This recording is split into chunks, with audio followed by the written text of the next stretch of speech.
తమరికి ధన్యవాదాలు అధ్యక్ష. ఎందుకంటే ఒక యువ శాసనసభ్యురాలు ఇవాళ అనుకోని పరిస్థితుల్లో మన మధ్యన లేని ఈ సందర్భంలో మరి కేవలం ఈ ఒక్కరోజు మొత్తం కూడా సంతాప తీర్మానం మీదే అమ్మాయి గురించి మాట్లాడడానికి అందరికీ అవకాశం ఇచ్చినందుకు ముందుగా తమరికి ధన్యవాదాలు అధ్యక్ష. నిజంగా కూడా కొన్ని సందర్భాలు దిగ్భ్రాంతిని కలిగిస్తాయి అధ్యక్ష.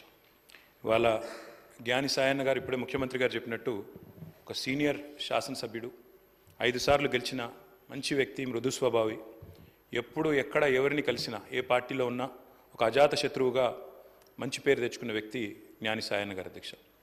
గతంలో పెద్దలు కేసీఆర్ గారి నాయకత్వంలో సాయన్న గారు మేము అందరం కూడా కలిసికట్టుగా నగరాభివృద్ధికి ఎన్నో రకాలుగా కంటోన్మెంట్ కానీ తర్వాత నగరంలోని వివిధ ప్రాంతాలకు సంబంధించి కానీ చాలా కమిట్మెంట్తో పనిచేసిన నాయకుడు సాయన్న గారు అధ్యక్ష. సాయన్న గారు అదేవిధంగా మా గౌరవ ముషీరాబాద్ శాసనసభ్యులు ముఠా గోపాల్ గారు చిరకాల స్నేహితులు అధ్యక్ష. దాదాపు దశాబ్దాల స్నేహం వారిద్దరిది కూడా. మీకు కూడా మంచి స్నేహితులు అధ్యక్ష వారు. నాకు బాగా గుర్తున్న సందర్భం అధ్యక్ష, 2015వ సంవత్సరం ఆనాడు జిహెచ్ఎంసీ ఎలక్షన్స్ వచ్చినప్పుడు సాయన్న గారు కోరిన ఒకే ఒక్క కోరిక, నేను కవాడిగూడ నుండి లాస్యానందిత గారిని నేను కార్పొరేటర్గా చూడాలనుకుంటా ఉన్నాను, మా మిత్రుడు గోపాల్ గారు కూడా పూర్తిగా మద్దతుగా ఉన్నారని చెప్పి మొదటిసారి ఆ రోజు వచ్చి అడిగితే కేసీఆర్ గారు కాదనకుండా వెంటనే అమ్మాయికి ఒక మంచి భవిష్యత్తున్న నాయకురాలు, మంచి యంగ్ లీడర్గా బాగా చదువుకున్న అమ్మాయి, మంచి అవకాశం ఇవ్వాలన్న ఉద్దేశంతో ఆనాడు కవాడిగూడ నుంచి కార్పొరేటర్గా గెలిపించుకోవడం జరిగింది అధ్యక్ష. కానీ నిజంగా కొన్ని సందర్భాలు ఎట్లా ఉంటాయి అధ్యక్ష అంటే, ఇప్పుడు సాయన్న గారి కుటుంబాన్ని చూస్తూ ఉంటే విధి నిజంగానే వారి మీద పగబట్టిందేమో అన్నంత తీవ్రంగా ఒకే ఒక్క సంవత్సరంలో మరి అటు సాయన్న గారు దుర్మరణం పాలు కావడం, ఆ తర్వాత అనుకోని మరి మమ్మల్ని అందరినీ కూడా విస్మయపరుస్తూ దిగ్భ్రాంతికి గురి చేస్తూ లాస్యానందిత గారు కూడా ఈ రోడ్ యాక్సిడెంట్లో చనిపోవడం, ఇవన్నీ కూడా అత్యంత ఆవేదన కలిగించే అంశాలు అధ్యక్ష. ఒకటే ఏడాది లోపల అటు తండ్రి ఇటు కూతురు చనిపోవడం అంటే ఆ కుటుంబంలో ఎంత విషాదం ఉంటుందో మనం ఊహించవచ్చు అధ్యక్ష. కానీ చాలా చురుకైన అమ్మాయి అధ్యక్ష. ఆనాడు కార్పొరేటర్గా జిహెచ్ఎంసీలో పనిచేసిన, తదనంతరం సాయన్న గారు కొంత ఆరోగ్యం బాగలేకుండే అధ్యక్ష, బాగా డయాబెటీస్ ఎక్కువై చివరికి లెగ్ యాంపిటేట్ చేయాల్సిన పరిస్థితి వచ్చినప్పుడు కూడా ఒకవైపు నందిత మరొక వైపు నివేదిత, ఇద్దరు అమ్మాయిలు పాపం ఆయనతో ఎల్లవేళలా ఎక్కడికి ఏదైనా మీటింగ్కి వచ్చినా, ఆఫీస్కి పోయినా, మంత్రులను కలిసేదున్నా లేదా అధికారులను కలిసేదున్నా ఇద్దరు అమ్మాయిలు కుడి భుజం ఎడమ భుజం మాదిరిగా ఆయనకి రెండు వైపులా ఉండి తీసుకొని పోయేవాళ్ళు అధ్యక్ష. మా దగ్గర కూడా చాలాసార్లు ముగ్గురు కలిసే వచ్చేది.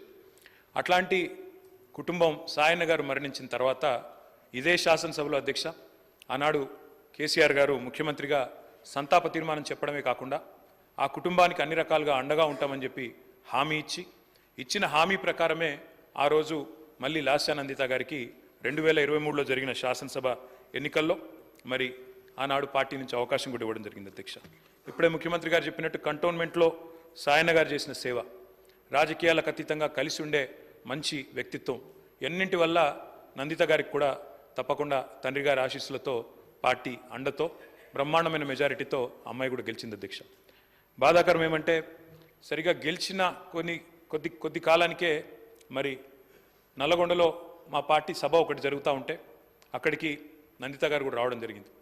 ఆ రోజు కూడా రోడ్ యాక్సిడెంట్ అయింది. తన కారుకి పూర్తి స్థాయిలో ధ్వంసమై అమ్మాయి స్వల్ప గాయాలతో బయటపడ్డా కూడా మరి చాలా ఇబ్బంది పడ్డది అధ్యక్ష, చాలా మనోవేదనకు కూడా గురైంది.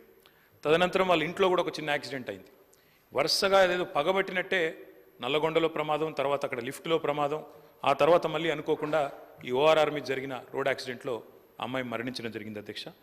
మేము ఆ రోజు పార్టీగా మాట ఇచ్చి సాయన్న గారి కుటుంబం మా కుటుంబమే అని చెప్పి ఆనాడు సాయన్న గారి తర్వాత లాస్యానందిత గారికి పార్టీ అవకాశం ఇచ్చింది అధ్యక్ష. అమ్మాయి గెలిచింది.